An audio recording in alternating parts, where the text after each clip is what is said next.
राहता तालुक्यातील ग्रामीण भागात शेकडो वर्षापासून चालत आलेली डसणडुक्कर नाचवण्याची अनोखी आणि पारंपरिक प्रथा आजही तेवढ्याच श्रद्धा आणि उत्साहात जपली जात आहे। संपूर्ण गावाच्या सहभागाने हा कार्यक्रम दरवर्षी मोठ्या जल्लोषात पार पडतो। आज खग्रास चंद्रग्रहण सुटल्यानंतर उशिरा सायंकाळी या पारंपरिक कार्यक्रमास सुरुवात करण्यात आली। ग्रहणानंतर गावातील प्रमुख रस्त्यांवरून डसणडुक्करची मिरवणूक काढण्यात आली। पारंपरिक वाद्यांच्या गजरात, ढोल ताशांच्या नादात आणि जयघोषात वातावरण भारावून गेले होते। या परंपरेनुसार डसणडुक्कर ग्रामस्थांना शिराई आणि सुपाचे हलके फटके देत गावातून फिरवले जाते। हे फटके शिक्षा नसून आशीर्वादाचे प्रतीक मानले जातात।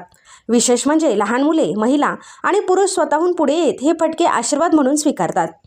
ग्रामस्थांच्या मते या विधीमुळे गावात सुख समृद्धी नांदते आणि संकटे दूर राहतात।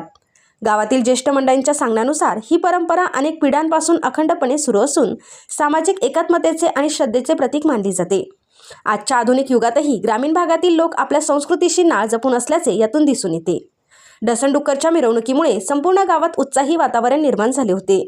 पारंपरिक श्रद्धा, सामूहिक सहभाग आणि आनंद यांचा अनोखा संगम अनुभवण्यासाठी ग्रामस्थ मोठ्या संख्येने उपस्थित होते।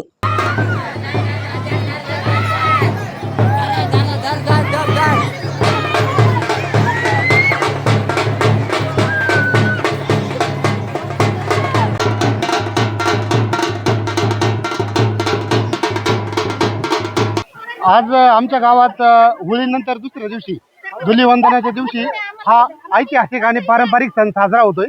आणि ही जी परंपरा आहे ही कधीपासून चालली, आमचे आजोबा पंजोबा किंवा त्यापूर्वी हे आम्हालाही नक्की सांगता येणार नाही, परंतु साधारण 200 प्लस ही परंपरा असावी असा आहे आमचा अंदाज आहे। आजपर्यंत सर्व जाती धर्माचे, सर्व समाजाचे लोक यामध्ये आनंदाने साजरे होतात। आज आपण बघितलंच असेल, यामध्ये आमच्या गावात बाहेर गेलेल्या मुली, बाहेर कामाला गेलेले मजूर, पूर्णचे पूर्ण गाव या दिवसाची वाट पाहून गोळा होत असतो। आणि संध्याकाळी 6 वाजता आम्ही त्या वाड्यातून निघतो आणि अतिशय सुंदर पद्धतीने आमचा गावही एक सलोख्याने हा कार्यक्रम साजरा करतो। त्यात आमचं हे जे सूप आहे हे स्मशानातील सूप आहे।